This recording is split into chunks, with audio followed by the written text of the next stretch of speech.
Guys, kembali lagi bersama Admin di sini. Kali ini Admin juga bacain The Lord of Mysterious.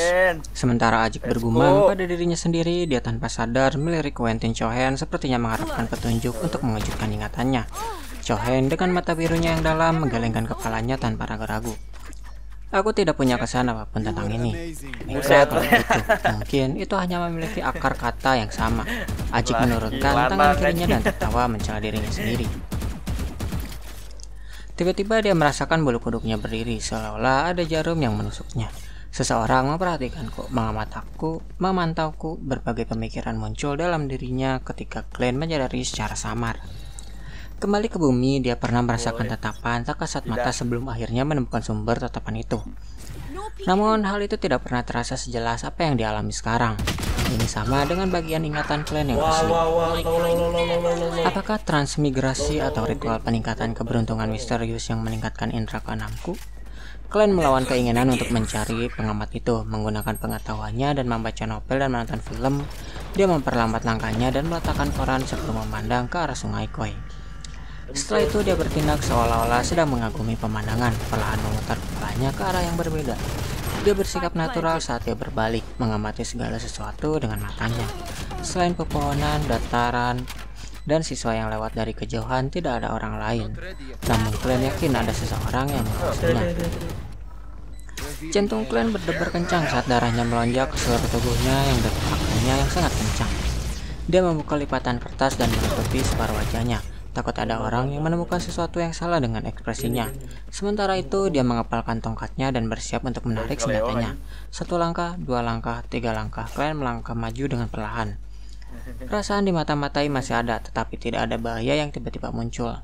Dia berjalan melewati jalan raya dengan agak kaku dan tiba di tempat tunggu gerbong umum ketika sebuah gerbong berhenti secara tidak sengaja. Glenn terus-menerus mengabaikan pikirannya. Dia awalnya berencana untuk segera pulang, tapi dia takut mengarahkan pengamat yang tidak diketahui motifnya ke apartemennya. Selain itu, dia berpikir untuk pergi ke Jutland Street untuk mencari bantuan dari Nick Hawk atau rekan-rekannya. Namun, dia berpikir sebaliknya, takut dia akan memperingatkan musuhnya dan mengungkapkan Nick Hawk. Oleh karena itu, dia dengan santai memilih tempat lain. Glenn tidak membawa satu pon emas bersamanya hari ini. Dia menyembunyikan uang itu di tempat biasa dan hanya membawa 2 lembar uang kertas. Dan sebelum dia datang, dia telah menghabiskan jumlah uang yang sama, meninggalkannya dengan 1 soli 6 pence. Oleh karena itu, dia mengeluarkan semua koinnya dan menyerahkannya kepada petugas tiket. Dia menemukan tempat duduk setelah menaiki kereta, dan akhirnya dengan ditutupnya pintu kereta, Glenn merasa kegelisahan karena diawasi lenyap. Dia menghembuskan nafas perlahan saat dia merasakan anggota tubuhnya sedikit kesemutan. Apa yang kulakukan? Apa yang harus kulakukan selanjutnya? Glenn melihat keluar kereta sambil memutar otak untuk mencari solusi. Sampai dia mengetahui dengan jelas niat orang yang mengawasinya, Glenn harus berasumsi bahwa ada niat jahat. Banyak pemikiran muncul di benaknya, tapi dia menapisnya. Dia belum pernah mengalami kejadian seperti itu, dan harus menggunakan beberapa menit untuk menyusun idenya. Tapi aku tidak bisa langsung menuju ke sana, atau aku mungkin akan mengeksposnya. Mungkin itu tujuan mereka.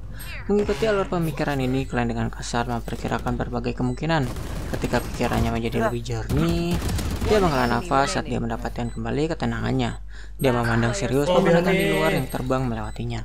Tidak ada kecelakaan di sepanjang jalan menuju Champion Street. Tetapi ketika Glenn membuka pintu dan keluar dari mobil, dia langsung merasakan perasaan tidak enak karena dia bertindak seolah-olah dia tidak merasakan apapun. Dia mengambil koran dan tongkatnya, perlahan berjalan menuju Jutland Street.